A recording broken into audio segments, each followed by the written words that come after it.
Hello friends, स्वागत है हमारे यूट्यूब चैनल पर। आपको नई नई कहानियाँ और इस कहानी के अगले पार्ट को सुनने के लिए हमारे चैनल को सब्सक्राइब करें, बेल आइकन दबाएं और अपने दोस्तों के साथ शेयर करें और कमेंट में बताएं कि आपको यह कहानी पसंद आ रही है या नहीं।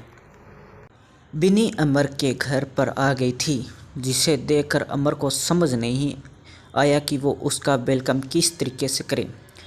अमर ने बिन्नी का हाथ पकड़ा और ज़मीन पर बैठकर बोला, मैंने ईश्वर की तरह आपकी पूजा की है।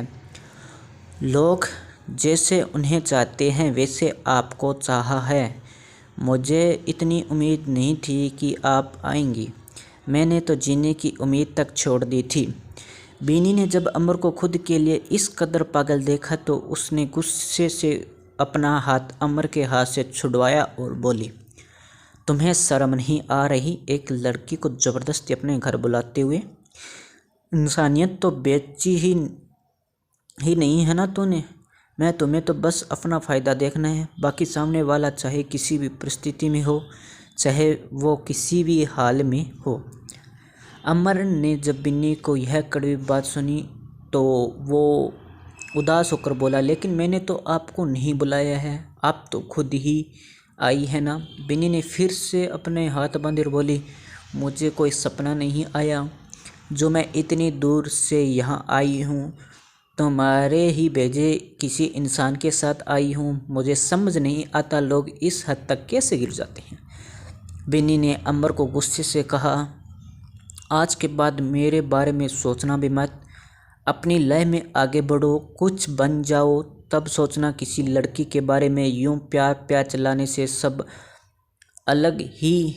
अलग हो जाने से प्यार नहीं होता है। अमर को बिन्नी की बात समझ आ रही थी तो वो भूल गया था कि अगर बिन्नी उसकी लय में आ भी गई तो वो उसको रखेगा कहाँ। वो खुद तो इस छोटे से घर में रह रहा है, बिन्नी यहाँ से कैसे रह सकती है। अमर ने यह सब सोचते हुए कहा, मैं तुम्हारे लिए कुछ बन जाऊँगा तब तो तुम मुझे अपना लोगी ना बिन्नी। जब तुम कुछ न बन जाओगे तो तुम्हें मुझसे भी अच्छी लड़की मिलेगी जो तुमसे प्यार करेगी। इसलिए अपनी लाइफ को यूं बर्बाद मत करो और आगे बढ़ जाओ। मैं तुम्हारे लिए नहीं बनी हूँ, तुम समझने की कोशिश करो। अमर, क्या तुम किसी और से प्यार करती हो? देखो, अगर तुम्हारी लाइफ में कोई और है तो मुझे बताओ, मैं तुम्हें उससे मिलवा दूंगा। बोलो, क्या कोई है तुम्हारी लाइफ में? बिन्नी कुछ देर चुप रही, फिर बोली,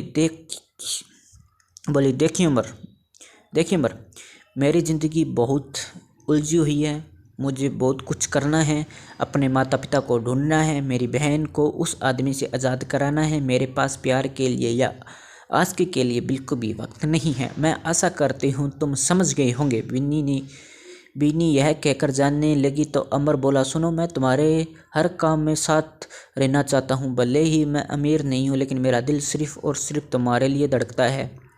अपने पेरेंट्स को खोने के बाद जिस किसी को अपना समझा है वो सिर्फ तुम हो। मैंने बात नहीं की हो तुमसे, लेकिन मैं तुम्हें मेरे दिल के करीब ही हो। बिन्नी कुछ नहीं बोली तो अमर फिर से बोला, हाँ, जब भी किसी अपने आप को अकेला महसूस करो, ये कोई भी काम हो जो मेरे लायक हो, प्लीज़ मुझे याद करना। मैं चाहे किसी भी हाल में रहूं, तुम्हारे लिए चला आऊँगा। बिन्नी ने हाँ में सिर हिलाया और चली गई तो अमर ने लंबी सांस ली और खुद से बोला, अब मुझे पैसे कमाने हैं मेरे प्यार के लिए। शिवम कुछ दिनों के लिए अपने काम में बिजी हो गया। वो देर रात घर आता, सुबह जल्दी निकल जाता। चीकू अब उसके घर की लाइब्रेरी में रहती और बुक्स पढ़ती रहती, क्योंकि उसे पढ़ना बहुत अच्छा लगता था। वो हर वक्त शिवम से उलझना भी नहीं चाहती थी, इसलिए उसका सारा वक्त यही निकल जाता था। रात में वो खाना खाकर अपने सोफे पर सो जाती। शिवम भी उसे परेशान नहीं करता था। सुबह जॉन चिक्कू को बता देता कि शिवम साहब देर रात आए थे और सुबह चले गए। चिक्कू भी चैन की सांस लेती। खुशी और राज दोनों तैयार होकर रिहान का इंतज़ार कर रहे थे। सुबह के 3 बजने वाले थे कि राज ने रिहान को आवाज़ देते हुए कहा, जल्दी करो बेटा, भीड़ बहुत ज़्यादा हो जाएगी मंदिर में। रिहान, बस 1 मिनट पापा। खुशी ने पूजा का सामान रखते हुए कहा, यह लड़का भी ना पता नहीं क्या कर रहा है। तभी रिहान आ गया तो तीनों एकलिंगेश्वर महादेव मंदिर के लिए निकल गए, जो साल में केवल एक बार खुलता है। महाशिवरात्रि के दिन माना जाता है कि इस मंदिर में जो मांगती है वो मिल जाता है। इसी कारण खुशी काफ़ी दिनों से राज को वहां जाने के लिए बोल रही थी। आखिर राज भी मान गया और वो खुशी को लेकर मंदिर चला गया।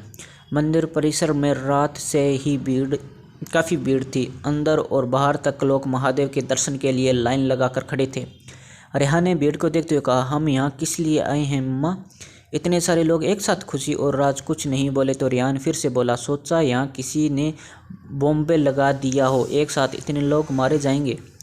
खुशी ने रेहान को घूर कर देखा और चुप रहने का इशारा किया तो शिव ने अपने मुंह पर उंगली रखकर कंधे उचका दिए। खुशी विराज और रेहान के साथ इस भीड़ में शामिल हो गई। आज चीकू सुबह उठी, वो रोज की तरह बाथरूम की ओर बढ़ी और कुछ देर बाद वो बाहर आई। उसने अपने ब्रश के कोलगेट लगाते हुए और वो अपने दांतों को रगड़ने लगी और गाना गुनगुनाने लगी। मेरे ख्वाबों में जो आए आके मुझे छेड़ जाए, मेरे ख्वाबों में जो आए आके मुझे छेड़ जाए, उसे कहो ना कभी सामने तो आए, मेरे ख्वाबों में जो आए आके मुझे छेड़ जाए, उसे कहो कभी सामने तो आए।